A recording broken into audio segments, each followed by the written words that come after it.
जागरण coffee table book के launch के अवसर पर यहाँ पर आज के इस कार्यक्रम के विशिष्ट अतिथि के रूप में उपस्थित संसद में मेरे सहयोगी, मंत्री परिषद में मेरे सहयोगी, और हालांकि ये कह रहे थे कि मैं सीनियर हूँ, लेकिन हमारे और इनके बीच में मैं समझती हूँ कि हमेशा ये ही सीनियर रहेंगे और इनको सुनने में हमेशा मुझे बहुत आनंद भी आता है। मेरे बड़े भाई हैं, अनुभवों का पूरा खजाना है इनके साथ। जब भी बैठती हूँ तो वक्त कैसे गुजरता है पता ही नहीं चलता। माननीय राज्य मंत्री भारत सरकार, fisheries, animal husbandry and dairy, Shri SP Singh Baghel ji, आज के इस कार्यक्रम में उपस्थित Shri Mahesh Shukla ji, editor Delhi NCR Jagran, Shri Ravi Pandey ji, AVP Dainik Jagran, Shri Nitendra Srivastava ji, CGM Dainik Jagran, और यहाँ पर उपस्थित हमारे सभी जागरण के टीम मेंबर्स और आप सभी 25 विशिष्ट उद्यमी, जिनके लिए खास तौर से आज माननीय बघेल जी और मैं, हम दोनों लोग यहाँ पर आए हैं। जागरण की पूरी टीम यहाँ पर उपस्थित है। सबसे पहले तो मैं आप सभी लोगों को बहुत ढेर सारी शुभकामनाएं देती हूँ और आपका दिल से मैं अभिनंदन करना चाहती हूँ।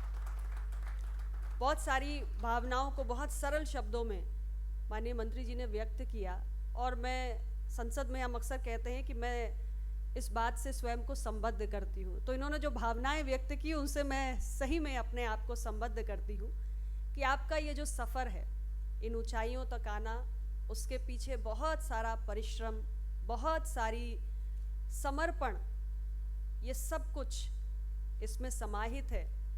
और आज ये जो कॉफ़ी टेबल बुक लॉन्च की गई है, ये सिर्फ एक पुस्तक नहीं है, एक किताब नहीं है, बल्कि एक ऐसा दस्तावेज है जिसमें आपके संघर्ष, आपका समर्पण, आपका परिश्रम सब कुछ समाहित है।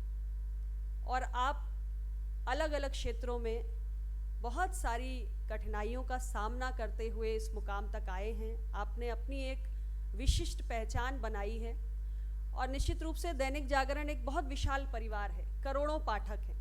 ये कॉफ़ी टेबल बुक, जिसका मैं सुन रही हूँ कि आज 63वां एडिशन है, 63वां संस्करण है, तो ये करोड़ों लोगों के बीच में पहुँचेगी। बहुत सारे लोग आपके संघर्षों की कहानी को पढ़कर आपसे प्रेरित भी होंगे, उनको मार्गदर्शन भी मिलेगा, बहुत सारों की हौसला अफजाई भी होगी। तो आपने जो इतना लंबा ये संघर्षों का सफ़र तय किया है, उसके लिए पुनः आपका अभिनंदन करती हूँ। क्योंकि एक हमारे बीच में एक ऐसे अवॉर्डी आए जिन्होंने सिर्फ इतना कहा कि मेरी जो संस्थान है उसके 50 वर्ष पूरे हो रहे हैं, और मैं इतना ही कहना चाहती हूँ कि किसी संस्थान को 50 वर्षों तक चलाना ये आसान नहीं होता है। इसके लिए बहुत डेडिकेशन चाहिए, बहुत डिवोशन चाहिए, और उसे शब्दों में व्यक्त करना कठिन होता है। जो भी व्यक्ति जीवन में आगे बढ़ा है उसने निश्चित रूप से अपने कर्म से, अपने परिश्रम से, अपने साहस से उस मुकाम को हासिल किया होता है। और मैं आप सबको बधाई देते हुए जागरण परिवार का भी अभिनंदन करती हूँ, क्योंकि ऐसे रोल मॉडल्स को हमें सामने लाना ज़रूरी होता है।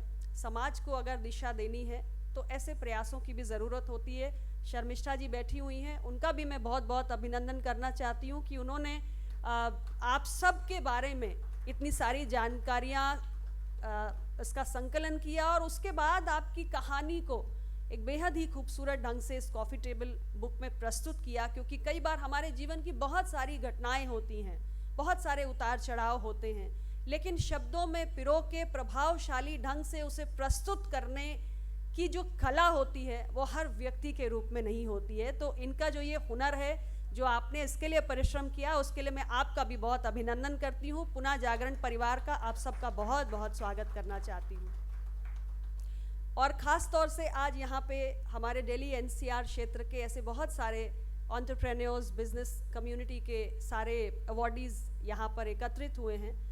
मैं उनको, चूँकि हम एक ऐसी सरकार का अंग है, मैं और माननीय मंत्री जी, हम दोनों लोग आज हमारी एनडीए की सरकार का नेतृत्व देश के लोकप्रिय प्रधानमंत्री श्री नरेंद्र मोदी जी कर रहे हैं। एक डिसाइसिव और विजनरी लीडर हैं। हमारी सरकार का ये तीसरा कार्यकाल है। अभी 9 जून को हमने 11 साल पूरे किए और अभी तो हमारे बघेल साहब एक कार्यक्रम में जा रहे हैं, 11 वर्ष की उपलब्धियों की चर्चा करेंगे। लेकिन मेरे पास ये मंच है, कुछ बातें मैं ज़रूर कहना चाहूँगी क्योंकि आज खास तौर से यहाँ पे हमारे उद्यमीगण मौजूद हैं।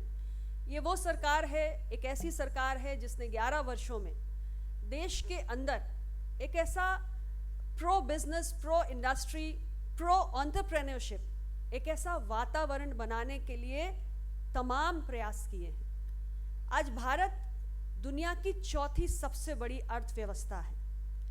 मैं 2014 से पहले का वक्त याद करती हूँ जब भारत की अर्थव्यवस्था की गिनती फ्रेजाइल 5 में हुआ करती थी। हम दुनिया की 10वें नंबर की अर्थव्यवस्था हुआ करते थे।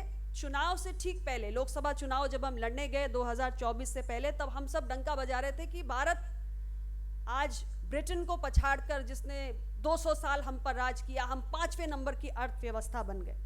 लेकिन एक साल के अंदर अंदर अभी कुछ दिनों पहले हमने जापान को पीछे छोड़ा और हम दुनिया की चौथी सबसे बड़ी अर्थव्यवस्था बन गए। और यही नहीं रुकने वाली है कहानी। 2027 तक हमारी सरकार का संकल्प है कि हम दुनिया की तीसरी सबसे बड़ी अर्थव्यवस्था बनेंगे। 3rd लार्जेस्ट इकोनॉमी देश बनने जा रहा है। और IMF का कहना है कि आज भारत दुनिया की सबसे तेज गति से आगे बढ़ने वाली अर्थव्यवस्था है। We are the fastest growing economy. तो आप अर्थव्यवस्था की स्थिति देखिए, ये ऐसे ही नहीं हुआ, नथिंग इज मैजिक। इसके पीछे भी बहुत सारे प्रयास हैं, बहुत सारे पॉलिसी रिफॉर्म्स हैं जिस पर सरकार आगे बढ़ी है, जिसके कारण आज हमारी अर्थव्यवस्था इतनी मजबूत स्थिति में पहुंची है। और बिजनेसेस के लिए, एंटरप्रेन्योरशिप के लिए जो माहौल चाहिए, उसमें एक बहुत बड़ी आवश्यकता होती है कि इंफ्रास्ट्रक्चर और कनेक्टिविटी, इसके बिना हम एक्सपेंशन नहीं कर सकते। अभी माननीय मंत्री जी कह रहे थे कि आप लोग एक शहर से दूसरे शहर जाइए, पिछड़े हुए इलाकों में जाइए, और शायद आप में से बहुतों के बीच में जाने की तमन्ना भी होगी कि आप उसको एक्सपैंड करें। लेकिन आप सोचिए कि अगर इंफ्रास्ट्रक्चर ना हो, कनेक्टिविटी ना हो, तो क्या आप चाह कर भी ये एक्सपेंशन कर सकते हैं? ये संभव नहीं हो सकता। और उस दृष्टि से मैं कहूँगी कि इस देश में 11 वर्षों में क्रांति आई है। आज आप मेट्रो को देख लीजिए, आप हाईवेज, एक्सप्रेसवेज को देख लीजिए, रेल नेटवर्क को देख लीजिए, एयरपोर्ट्स को देख लीजिए, इंटरनेट कनेक्टिविटी को देख लीजिए। हर तरह से कनेक्टिविटी का विस्तार हुआ है। यानी मेट्रो नेटवर्क, मैं कुछ आंकड़े भी आपको बताऊंगी तो आपके लिए समझने की आसानी होगी कि हमने कितना बदलाव इन 11 वर्षों में किया है। 5 शहरों में मेट्रो नेटवर्क हुआ करता था, आज हमारे पास 23 शहरों में मेट्रो नेटवर्क पहुंच गया है। 1000+ किलोमीटर्स हमारे पास मेट्रो नेटवर्क है और दुनिया का तीसरा सबसे बड़ा मेट्रो नेटवर्क आज भारत के पास है। This can not be magic, this is hard work, this is planning, this is policy focus. और एयरपोर्ट्स 2014 के पहले 74 एयरपोर्ट्स थे, आज 160 हो गए। आप सोचिए आम आदमी किस तरीके से आज तेजी के साथ कम समय में आज सफर कर सकता है, हवाई यात्रा कर सकता है। आप देश के एक कोने से दूसरे कोने में कितनी जल्दी पहुंच रहे हैं। रेल का विस्तार हुआ है, आधुनिकीकरण हुआ है, 1300 अमृत भारत स्टेशन बन रहे हैं, हमारे स्टेशन वर्ल्ड क्लास बन रहे हैं। हम लोग इनॉग्रेट करते हैं, आप इनॉग्रेट करते हैं, मैं इनॉग्रेट करती हूं। Bullet train, Vande Bharat, 142 semi high speed train Vande Bharat, सब कुछ आज भारत में आ रहा है। 550 जिलों को हमने 4 लेन हाईवे से जोड़ दिया है। देश में 51,000 किलोमीटर नेशनल हाईवे हुआ करता था, बढ़कर आज 1.5 लाख किलोमीटर हो गया। ये हमारी उड़ान है। और इंटरनेट कनेक्टिविटी, हमारी सरकार बनी, हमने कहा देश के हर कोने में हम इंटरनेट कनेक्टिविटी को पहुंचाएंगे। 4G तो आज दूर दराज में, गांव में, पिछड़े इलाकों में पहुंच रहा है और 5G नेटवर्क को भी पहुंचाने के लिए हमने काम शुरू कर दिया है। अगर मैं इंटरनेट कनेक्शंस की बात करूं तो 2014 के पहले कितने हुआ करते थे हमारे पास? 25 करोड़। आज कितने हैं? 97 करोड़, 97 करोड़। ब्रॉडबैंड कनेक्शन जो 6 करोड़ हुआ करते थे, आज 95 करोड़ हो गए। तो ये स्पीड और स्केल की बात है और वो तभी आती है जब क्लैरिटी ऑफ विजन होता है कि देश को हम लेकर कहां जाना चाहते हैं। और बिजनेसेस के ग्रो करने के लिए इससे बेहतर और हमारे पास क्या माहौल हो सकता है? अच्छे बिजनेसेस के लिए, अच्छे किसी भी संस्थान को ग्रो करने के लिए हमें स्किल्ड मैन पावर की जरूरत होती है, हमें एजुकेटेड यूथ चाहिए। हमारी सरकार ने उस पर भी ध्यान दिया। हमने 8100 से ज्यादा नए कॉलेजेस बनाए, 490 नए यूनिवर्सिटी सेटअप किए, 1.6 करोड़ से ज्यादा युवाओं को हमने स्किल ट्रेनिंग दी, 1000 से ज्यादा ITIs को हम अपग्रेड कर रहे हैं, सेंटर्स ऑफ एक्सीलेंस बना रहे हैं, इंडस्ट्री एकेडमिया लिंकेज करके हम अपने मैन पावर को, युवाओं को इंडस्ट्री की जरूरतों के हिसाब से तैयार कर रही है। सारे प्रयास हमारे सरकार ने किए। और एक आप बार बार सुनते होंगे ईज ऑफ डूइंग बिजनेस, काम करने की सरलता, और आप सबने अपने अपने बिजनेस सेटअप्स बनाए हैं, तो आपसे बेहतर इसे कौन समझेगा। यानी इंस्पेक्टर राज, लाइसेंस राज, इन सब मुसीबतों से छुटकारा चाहिए। आज दुनिया में ईज ऑफ डूइंग बिजनेस के मामले में भारत के प्रयासों को मान्यता मिल रही है। यानी 3 इंडिकेटर्स हैं हमारे। हम WHO की रैंकिंग जब देखते हैं तो देखते हैं कि भाई हमारा EODB में भारत कहाँ खड़ा है। कभी हम 142वें रैंक पे हुआ करते थे, आज हम 63वें रैंक पे पहुंच गए। जब हम लॉजिस्टिक परफॉर्मेंस इंडेक्स की बात करते हैं तो भारत जो 54वें पोजीशन पे हुआ करता था, 38वें पोजीशन पे पहुंच गया है। ग्लोबल इनोवेशन इंडेक्स में हम 81 नंबर पे हुआ करते थे, आज हम 39वें नंबर पे पहुंच गए। कितने सारे हमने ऐसे पुराने 1500 से ज्यादा कानूनों को खत्म किया है जिनकी कोई आवश्यकता नहीं है, इररेलेवेंट हो चुके हैं, लेकिन अप्रासंगिक हो चुके हैं। इस पर भी ध्यान देने के लिए किसी की नजर होनी चाहिए। ये बेहद जरूरी कदम है। ये बहुत समय पहले ही अप्रासंगिक हो गए थे, बट किसी ने सोचा क्या इन्हें खत्म करने की आवश्यकता है। रिडक्शन ऑफ कंप्लायंसेस, कितने सारे ऐसे अनुपालन है जिसका बोझ हमने कम किया है। तो आज अगर दुनिया में भारत को देखा जाता है तो भारत की अर्थव्यवस्था को एक ब्राइट स्पॉट की तरह देखा जाता है। दुनिया भर के इन्वेस्टर्स आज भारत की ओर अट्रैक्ट हो रहे हैं। India is being perceived and seen as one of the most attractive destinations for investment. ये पूरी दुनिया की भावना है। आज उभरता हुआ भारत दुनिया को नजर आ रहा है। हमारे प्रधानमंत्री जी दुनिया के तमाम देशों में जाते हैं, लोग उनको आज भी उनको हाईएस्ट सिविलियन ऑनर मिला। ये भारत की शक्ति है, उभरते हुए भारत की शक्ति है जो प्रधानमंत्री नरेंद्र मोदी जी के नेतृत्व में उभर रहा है। आज दुनिया आपकी तरफ आशा की नजर से देख रही है। हमारे नीति आयोग लगातार काम कर रहा है। आप देखिए हर राज्य में हर दूसरे दिन आप देखते हैं कोई ग्लोबल इन्वेस्टर समिट हो रहा है हर राज्य में। क्यों? इन्वेस्टर फ्रेंडली माहौल बनाया जा रहा है, बिजनेस फ्रेंडली पॉलिसीज लाई जा रही हैं। स्टेट गवर्नमेंट्स चाहते हैं कि ज्यादा से ज्यादा उद्यमी आए हमारे यहाँ।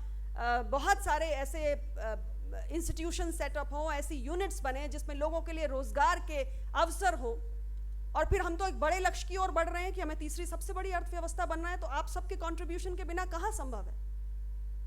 और सबसे बड़ा उदाहरण है हमारी नजरों के सामने। इससे पहले जो मेरा मंत्रालय था, वाणिज्य और उद्योग मंत्रालय था, हमने वहां पे 2016 में स्टार्टअप इंडिया मिशन की शुरुआत की। और ये सबसे बड़ा एग्जाम्पल है कि देश के अंदर आज कारोबार की दृष्टि से अनुकूल माहौल बन रहा है, क्योंकि टायर 2, टायर 3 सिटीज में, छोटे छोटे शहरों में यहाँ बहुत सारे युवा भी हैं। हमारे युवा स्टार्टअप्स खड़े कर रहे हैं। देश के अंदर 2014 से पहले जब हमने स्टार्टअप्स पर नजर डाली, कुछ 100 स्टार्टअप्स होते थे, 100-200 के करीब होते थे। And I know because I have been part of that ministry. उसके बाद हमने 2016 में जब स्टार्टअप इंडिया मिशन शुरू किया, आज हमारे पास 1,60,000 से अधिक मान्यता प्राप्त स्टार्टअप्स हैं। और कहानी सिर्फ वहीं खत्म नहीं हुई। हमारे देश के युवा अपनी प्रतिभा से यूनिकॉर्न्स खड़े कर रहे हैं। आने वाले समय में हमारे ये युवा डेकाकॉर्न्स खड़े करेंगे। ये उभरते हुए भारत की ताकत है। आज भारत USA और चीन के बाद दुनिया का तीसरा सबसे बड़ा स्टार्टअप इकोसिस्टम है। और ये बिजनेस फ्रेंडली देश को हमने देश के वातावरण को बनाया है, ये उसका एक शाइनिंग एग्जाम्पल है। तो मैं आप सभी को और ज़्यादा कुछ नहीं, बहुत कम शब्दों में यही कहना चाहती हूँ कि सरकार ने एक बहुत बड़ा सपना देखा है। और ये सपना सरकार का नहीं है, ये सपना हर भारतवासी की आंखों में आज पल रहा है, 2047 का विकसित भारत। हम नहीं सुनेंगे कि देश आज भी डेवलपिंग इकोनॉमी है। अब विकासशील नहीं, विकसित भारत का निर्माण होगा। और हमारी सरकार का कोई भी संकल्प जन भागीदारी के बिना पूरा नहीं हो सकता है। जितना प्रयास सरकार कर रही है, उतना ही प्रयास आप सबको करना है। आप कर भी रहे हैं। निजी क्षेत्र की भागीदारी का अपना बहुत बड़ा महत्व है। आप सब आगे आएं और विकसित भारत 2047 के निर्माण में हमारा सहयोग करें। इसके लिए मैं आपसे अपील भी करूंगी और पुनः आप सभी का अभिनंदन करना चाहती हूं। आप जो भी अभूतपूर्व कार्य कर रहे हैं उसको और कई गुना आप बढ़ाएं और हम सब मिलकर देश को और आगे लेकर जाएं। आज अंतर्राष्ट्रीय पटल पर भारत की बहुत बड़ी पहचान स्थापित हुई है। ये पहचान समय के साथ और बढ़े और हमारे देश में जो सबसे वंचित है, जिसका जिक्र माननीय मंत्री जी कर रहे थे कि 80 करोड़ लोग हैं, उनके जीवन में परिवर्तन तभी होगा जब हमारा देश और तेज गति से आगे बढ़ेगा, सोसाइटी आगे बढ़ेगी, तो उसके जो बेनिफिट्स हैं वो ट्रिकल डाउन होकर नीचे तक पहुंचेंगे ही। सबका जीवन बेहतर हो, संतुलित और समावेशी विकास हो, इसी सोच के साथ हम सब आगे बढ़ें। पुनः शुभकामनाएं। जागरण ग्रुप का अभिनंदन। आप सबका बहुत बहुत धन्यवाद। जय हिंद।